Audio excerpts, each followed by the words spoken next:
Every product, every service, every piece of music reflects fundamentally the creator's intentions. It's simply impossible to build a business or develop a career if there is an inconsistency with your true beliefs and your values and the way that you see the world, and ultimately the product that you bring to fruition.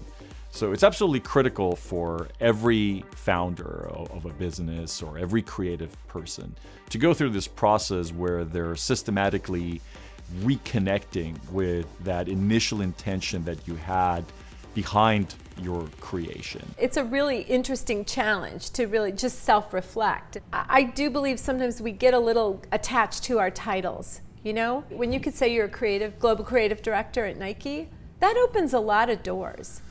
And I think really realizing like who you are and putting yourself first in that way is just a really eye-opening experience. The EP that we just put out, it was true to what I wanted. A lot of people tell me, it's so funny, I listen to your music and it's like, it's you in the record. It's what you are, you know? And it's all about my heritage. Everything about the different cultures, the Aztec cultures and the Native American one always seeped their way into my life. And gave it color and a different perspective. Even a lot of people told me like, what are you doing with the tribal flutes in there? Like, if you feel it in your gut, there's a reason. When you bring a team together to bring those intentions to fruition, you want to give them the space and the ability to bring their own ideas and their own hearts and minds into whatever that creative process is. Take the studio, for example. It's important that before the people come together that they understand the intentions of the message that the songwriter is trying to communicate.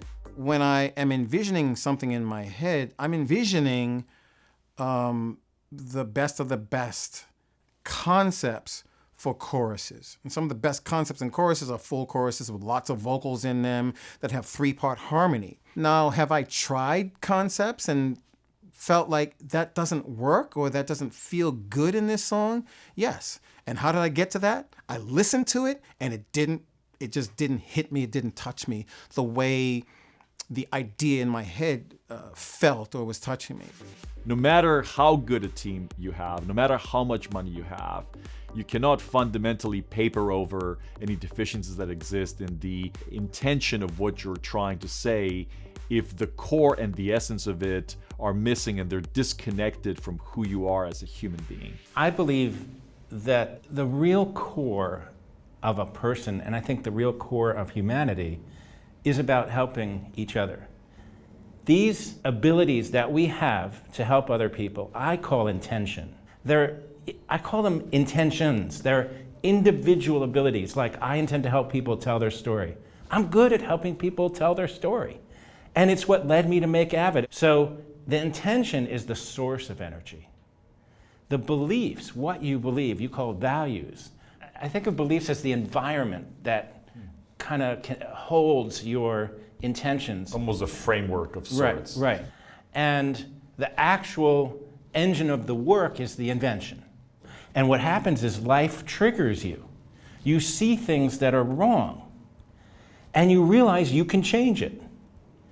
And if you allow yourself and you let that energy start flowing, you'll find that you can.